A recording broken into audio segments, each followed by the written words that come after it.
White হাউসের পেছনের বাগানে লাঞ্চের টেবিলে মুখোমুখি দুজন, একজন বিশ্বের সবচেয়ে ক্ষমতাশালী দেশের প্রেসিডেন্ট, আরেকজন সেই দক্ষিণ এশিয়ার সেনাপতি যার দেশটা কখনো আমেরিকার বন্ধু, কখনো আবার চরম বিভ্রান্তি। টেবিলে সালাদ, স্টেক আর কড়া ব্ল্যাক কফির গন্ধের ফাঁকে তখন জমে উঠেছে আলোচনা। বাইরে সাংবাদিকদের ক্যামেরা ঝলসে উঠলেও এই বৈঠকের কথা শুরুতে কেউ জানতে পারেনি। পরে জানা গেল পাকিস্তানের ফিল্ড মার্শাল আসিম মুনিরের সঙ্গে গোপন মধ্যাহ্নভোজেই আমেরিকা পাকিস্তান সম্পর্কের নতুন অধ্যায়ের সূচনা। আর এই নতুন অধ্যায়েই প্রশ্ন উঠছে, ভারত কোথায়? 2018 সালে প্রেসিডেন্ট থাকার সময় ট্রাম্প পাকিস্তানকে নিয়ে বলেছিলেন, ওরা মিথ্যা আর ধোঁকা ছাড়া কিছুই দেয় না। অথচ 2025-এ এসে সেই ট্রাম্প বলছেন পাকিস্তান আমেরিকা যৌথভাবে খনিজ তেল উত্তোলনে অংশ নেবে। বিস্ময়ের শেষ নেই, কারণ পাকিস্তানের বিপুল তেল রিজার্ভ কথাটাও শুনতে নতুন। কোথায়, কিভাবে সেসব স্পষ্ট নয়, কিন্তু ট্রাম্প ঘোষণা দিয়ে দিলেন আমেরিকান কোম্পানি তেল তুলবে, পাকিস্তান উপকৃত হবে, আর হয়তো সেই তেল একদিন ভারতেও বিক্রি হবে। এই ঘোষণার কয়েক ঘণ্টা আগেই ট্রাম্প ভারতকে 25% পাল্টা শুল্কে আঘাত করেন। সঙ্গে রাশিয়া পেনাল্টিও যোগ করেন তিনি। নিজের সোশ্যাল মিডিয়া অ্যাকাউন্টে খোঁচা দিয়ে লেখেন, কে জানে পাকিস্তান একদিন ভারতেও তেল বিক্রি করবে। ভারতের জন্য এ যেন এক কড়া বার্তা, তোমরা যদি পাশে না চাও তবে আমরাও সরে যাচ্ছি।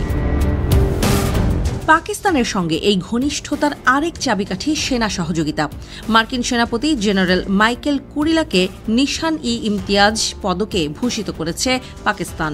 এটা কি কূটনৈতিক সম্মান নাকি সামরিক মোহ? উত্তর হয়তো দুটোই। এর কিছুদিন আগেই কুরিলা বলেছিলেন, সন্ত্রাস বিরোধী লড়াইয়ে পাকিস্তান অসাধারণ সঙ্গী, তার মানেই পুরনো আস্থা ফিরে আসছে। পাক সেনাপ্রধান মুনিরের পর এবার বিমান বাহিনীর প্রধান সিধুও পৌঁছে গেছেন ওয়াশিংটনে।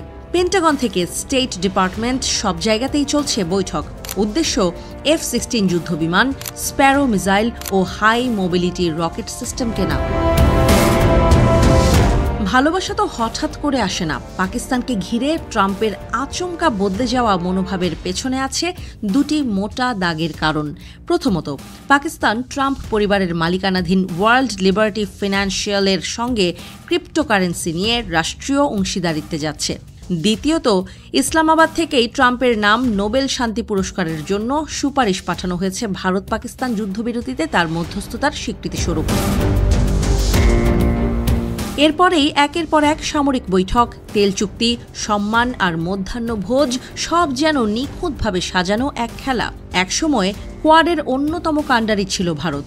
আমেরিকা, জাপান, অস্ট্রেলিয়া আর ভারতের মিলিত লক্ষ্য ছিল চীনের প্রভাব ঠেকানো। কিন্তু এখন ট্রাম্প আর কোয়াডের নাম তোলেন না প্রায়, কারণ তিনি হয়তো চীনের সঙ্গে সরাসরি কথা বলতে চান। সেখানে ভারতের প্রয়োজন ফুরিয়েছে বলেই হয়তো আজ পাকিস্তানকে এগিয়ে দিচ্ছেন। প্রেসিডেন্ট ট্রাম্পের শাসনে কূটনীতি যেন আরও ব্যক্তিকেন্দ্রিক, আরও হিসাবী হয়ে উঠেছে। যেখানে পুরনো বন্ধু ভারতকে পাশ কাটিয়ে পাকিস্তানের সঙ্গে গা ঘষাঘষি করতেও দ্বিধা নেই। এই নতুন ভূ রাজনৈতিক বাস্তবতা ভারতের জন্য কেবল কূটনৈতিক নয়, সামরিক ও অর্থনৈতিক চ্যালেঞ্জও বয়ে আনছে। তেলের গন্ধে মোহাচ্ছন্ন ট্রাম্প হঠাৎ করে যেদিকেই যান না কেন, দক্ষিণ এশিয়ার মানচিত্রে নতুন করে রং চড়ছে, সেটা বলাই বাহুল্য।